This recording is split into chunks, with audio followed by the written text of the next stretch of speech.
काँग्रेसचे जिल्हाध्यक्ष व आमदार सतेज उर्फ बंटी पाटील यांच्या सूचनेनुसार पेट्रोल डिझेल गॅस इंधन दरवाढीविरोधात पन्हाळा तालुका राष्ट्रीय काँग्रेसच्या वतीनं येवलूज व कळे येथील पेट्रोल पंपावर नुकतीच निदर्शने करण्यात आली।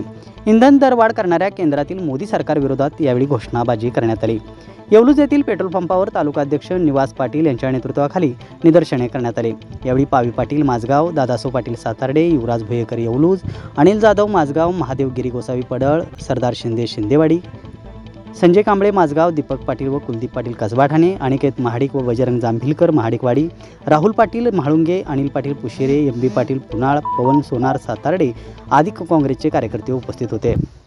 तर कळे येथील पेट्रोल पंपावर युवक काँग्रेसचे तालुकाध्यक्ष अर्जुन पाटील व काँग्रेसचे तालुका उपाध्यक्ष पी.डी. पाटील, सुनील पाटील यांच्या नेतृत्वाखाली निदर्शने करण्यात आली। महागाईचा भडका उडवणाऱ्या मोदी सरकारचा निषेध करण्यात आला।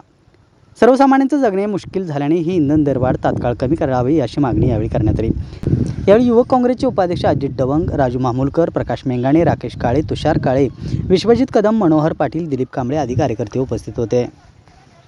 नेते आदरणीय सतेज उर्फ बंटी पाटील साहेब यांच्या सूचनेनुसार या भाजप सरकारच्या विरोधात पेट्रोल दरवाढीच्या आणि डिझेल दरवाढीच्या विरोधात आज पन्हाळा तालुका काँग्रेस कमिटीच्या वतीनं आणि पन्हाळा तालुका युवक काँग्रेसच्या वतीनं आज आम्ही कळे येथे या पेट्रोल पंपावर आज आम्ही आंदोलन करत आहोत। या भाजप सरकार 2014 पासून आज अखेर दरवर्षी दर महिन्याला पेट्रोलाचा जो दराचा उच्चांक आहे वाढत चालला आहे आणि ही सर्वसामान्य जनता या दरात होरपळत आहे। यासाठी आम्ही सर्वसमावेशक जनतेच्या हितासाठी, जनतेच्या न्यायासाठी आम्ही हा लढा देत आहे आणि जोपर्यंत हे दरवाढ कमी होत नाही तोपर्यंत आम्ही रस्त्यावरची लढाई आम्ही करणारी थांबणार नाही।